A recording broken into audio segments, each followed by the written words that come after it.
Yoga teaches us to come to the yoga mat with a beginner mind. In this practice, we'll be working without weight bearing on our hands and arms. Let's begin by coming to the front of your mat in a standing position.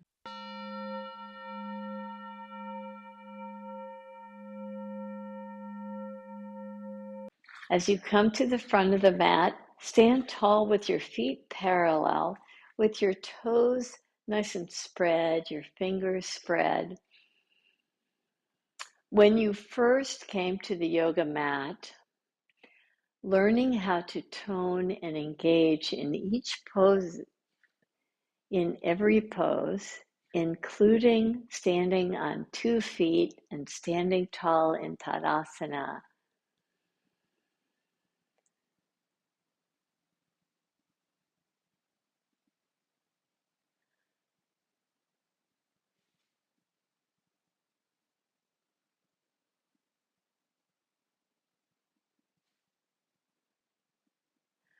may not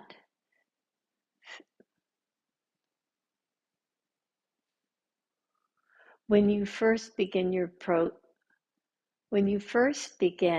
yoga practice and stand tall in Tadasana, it may not feel like you're doing anything, but as you engage in the practice, as you mature in the practice, you learn how to tone both the legs and the arms.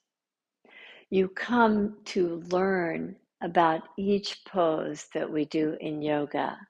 So we're balancing on 2 feet.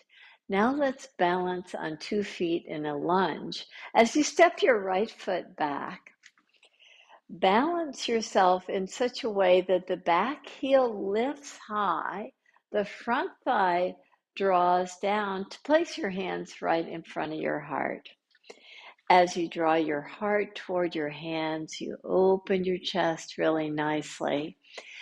As you work the pose with that beginner attitude, you have this feeling of engagement. You're learning. Come to a twist by drawing your right elbow toward your left knee and lift up. We'll do that 2 more times. Draw your right elbow to your knee, lift up, draw your right elbow to your knee, lift up, release your hands, step your back foot forward. Pause again in Tadasana. I came to this practice reminded of this teaching that yoga gives us about coming to the practice with a beginner mind, because I was told that after many years of studying Spanish, I was placed in a beginner 2 level class. And this was heartbreaking to me. I did not feel like I was a beginner Spanish student. What a great teaching this can be. As a yoga student, maybe you too feel like you're no beginner. But when you come to the yoga mat with a beginner mind, you start to appreciate how you can continue to make enhancements to the poses that you've been doing. As you step your left foot back to come to a high lunge, you see you're still on 2 feet, but it's quite a balanced pose compared to Tadasana. Lift your back heel, drop your front thigh, take your hands in front of your heart again. You tone the muscles of the arms, even though in this practice we won't be weight bearing on the arms. Notice how you can still get a nice tone in the arms. Twist by taking your elbow down to your knee. Rise up again. Twist again. Rise up. Twist the 3rd time. And rise up. Release your hands. Step your back foot forward. Pause again. With that beginner mind, you start to understand and appreciate more idiosyncratic aspects. Sometimes these appear to you as limitations.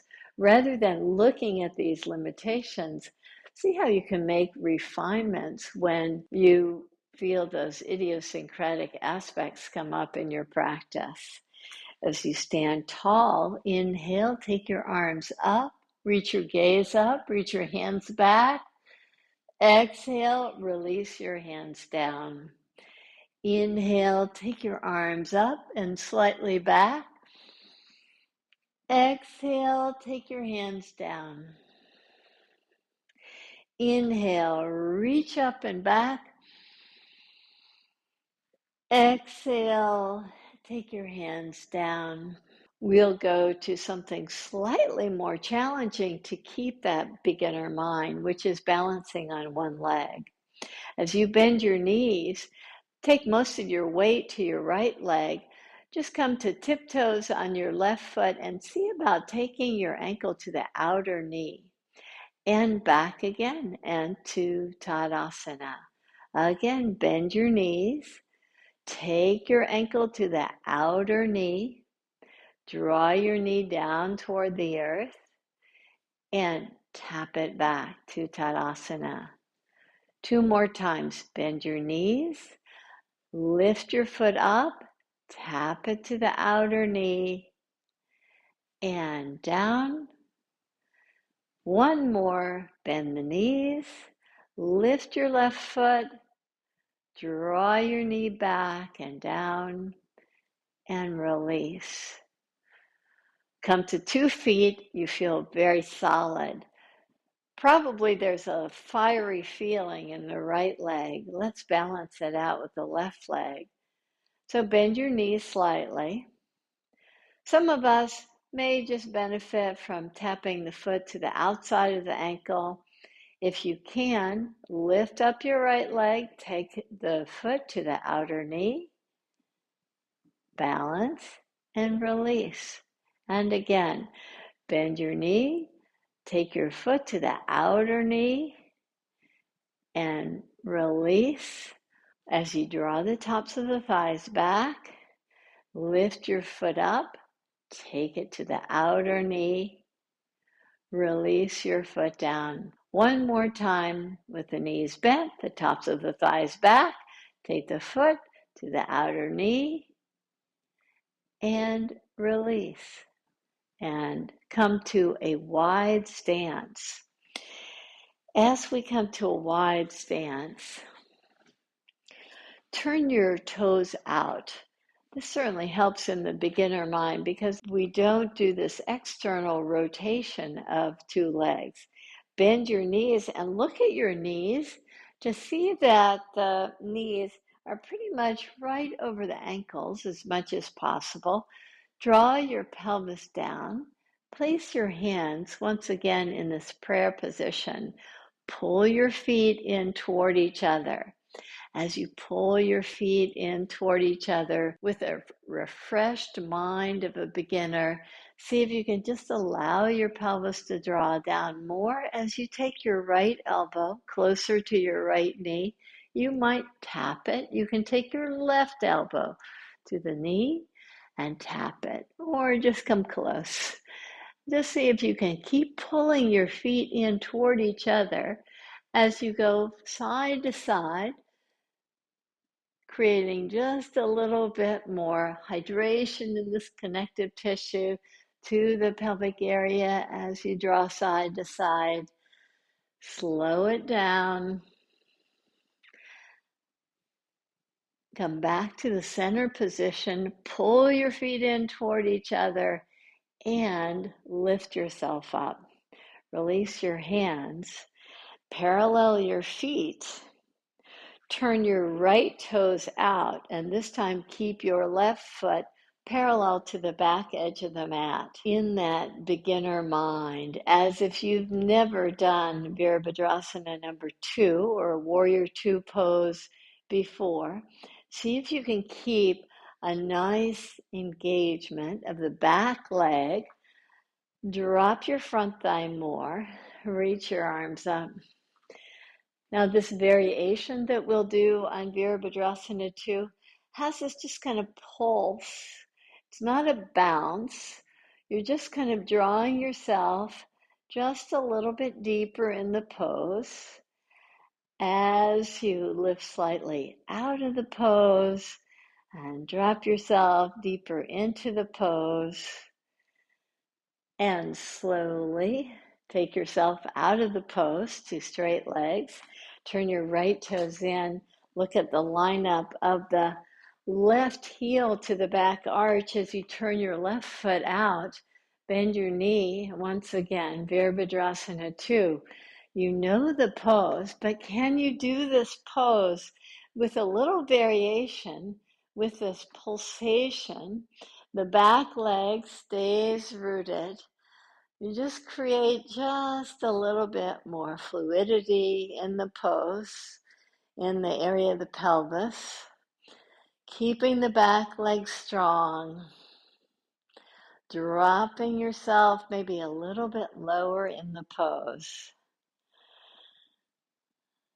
And slowly come out of the pose.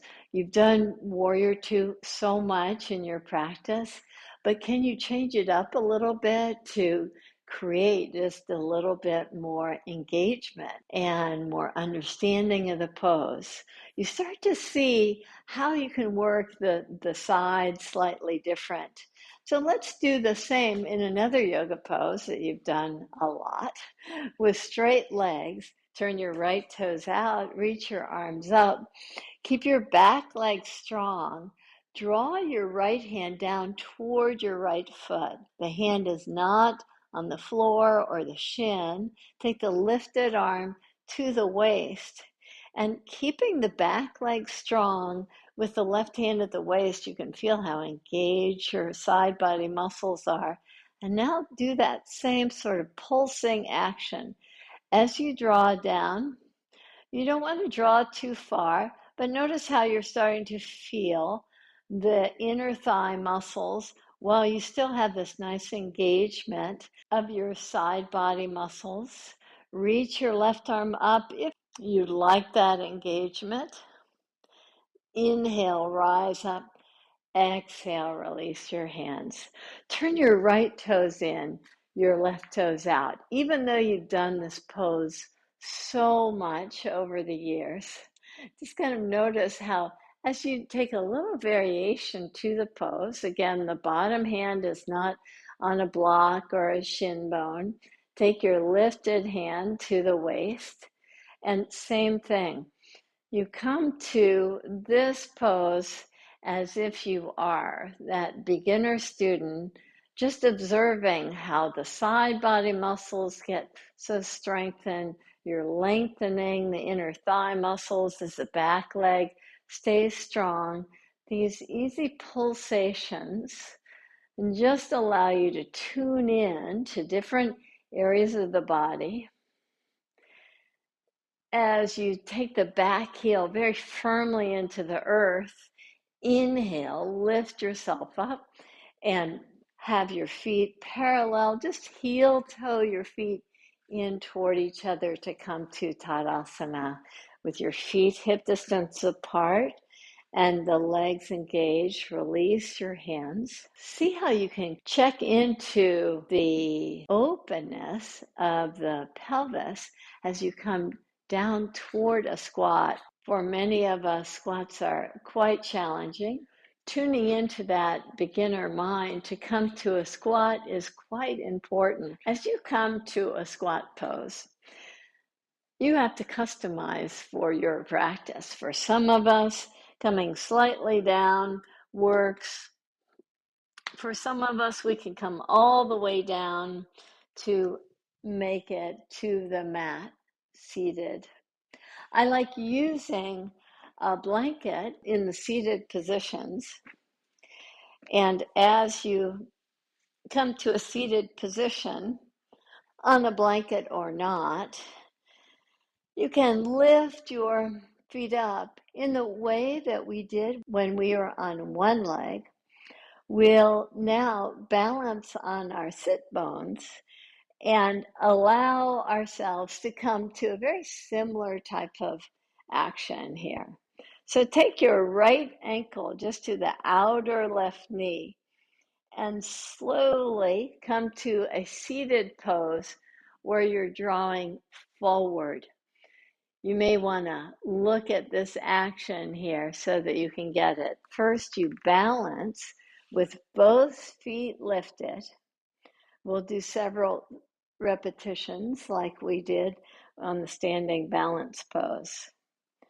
Take your right ankle to the outer knee, balance yourself, and straighten the left leg as you draw forward. Inhale, rise up, balance yourself. Take your right ankle to the outer knee, reach forward. So a variation here of sucirandrasana, draw down. One more time. Balance yourself first.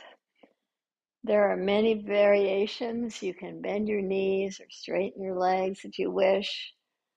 Now take your ankle to the outer knee, straighten the left leg, draw forward, and rise up. Same thing on the opposite side. So balance yourself nicely, as if you're a beginner. Open up to the possibilities of the practice. Take your left ankle to the outer right knee. Come toward a straight leg as you draw forward. Inhale, balance again. Take your left ankle to the outer right knee. Straighten your leg and draw forward. Balance. Keep the balance as you take your ankle to the outer knee. Straighten your bottom leg. Draw forward. One more time. Balance. As you stay balanced, left ankle comes to the outer knee. Straighten the right. Draw forward. And lift yourself up. So straighten both legs now. Come to Dandasana. Just pause here in the practice. Dandasana, like Tadasana, is a home base. You're engaging your muscles nicely. Now let's keep the same form of this pose as we come to lie down. As you come to lie down, if you straighten the legs, for many of us, the low back loses its curve. So for many of us, bending the knees makes a lot more sense. So as you get just a little bit more curve, and you can check that out by sliding your hand under the low back there to see if you've got a nice curve. Take your arms out with your palms facing up so that you get this nice openness to the upper chest. And with the feet lifted, your heels especially lifted, again, you can be in straight legs if that works for your low back, but you be the judge. Keep your legs very toned and active, and just draw like a pendulum side to side. Just let the action help to massage your pelvic area. We've worked a lot in creating just a little bit more hydration in the connective tissue in the pelvis. Through the movement, you're able to get just a little bit more circulation, there's a little bit more blood flow in the pelvic area as you move side to side.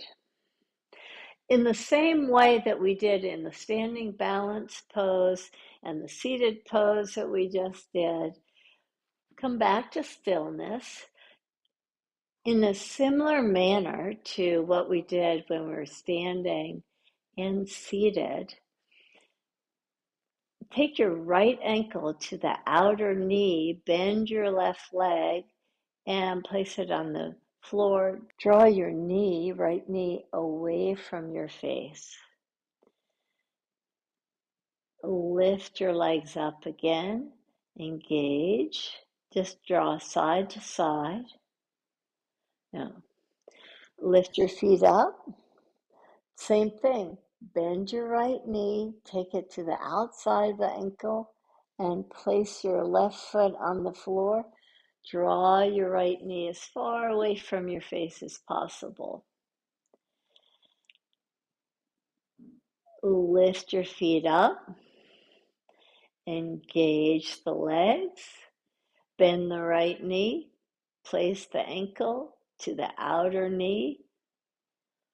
Root down through the left foot as you reach your right knee wide. One more time, lift your legs up. Bend your right knee. Bend your left knee. Plant the foot on the floor as you reach your right knee wide.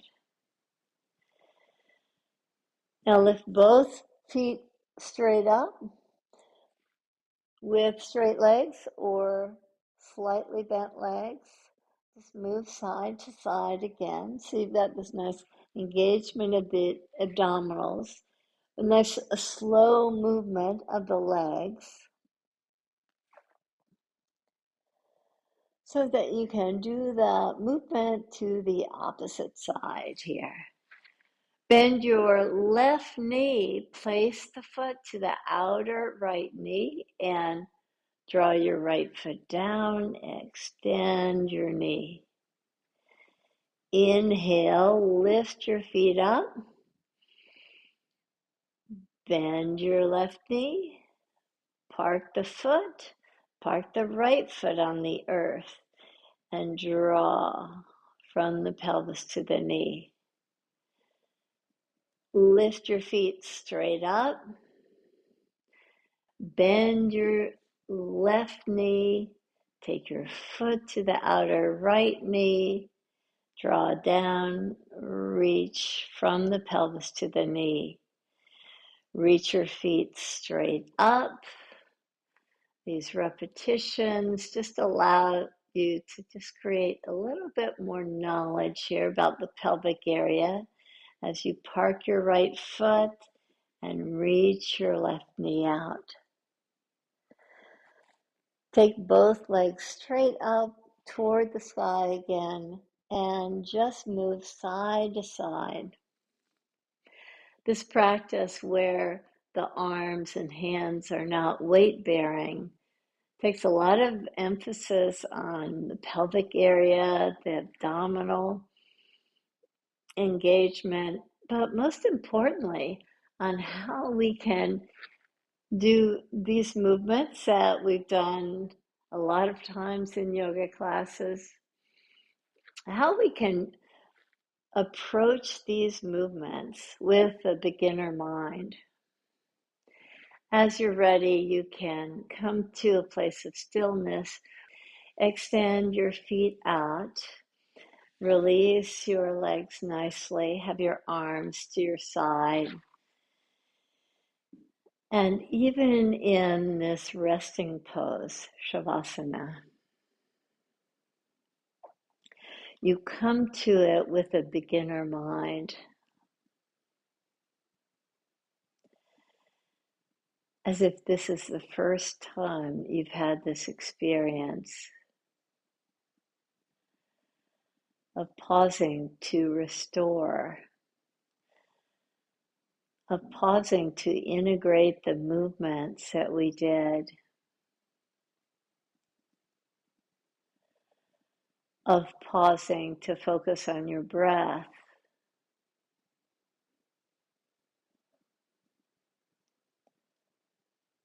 a pause to assimilate the actions.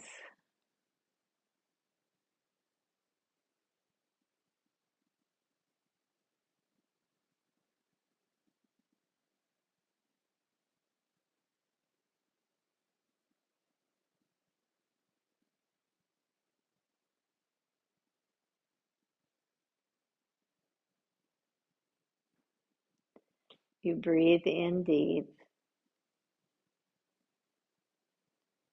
You breathe out long.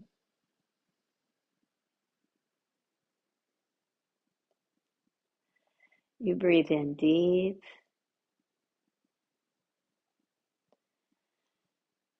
You breathe out long.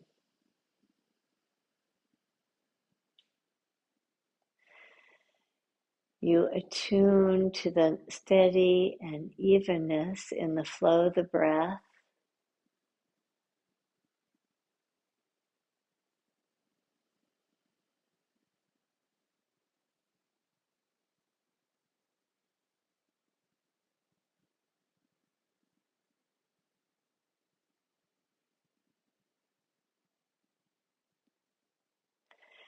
Bend your knees as you're ready. Reach your arms up and over your head and invite fullness to the breath, fullness to the side ribs. Draw over to your right side and slowly lift yourself up. Come to a seated pose. In this practice, we come to the mat with this feeling that everything is new, with that beginner mind. That brings so much more freshness and sparkle and life into our practice. With that beginner attitude, we place our hands in front of the heart with the enthusiasm and joy of a beginner. We honor the teachings that yoga brings to us. Namaste.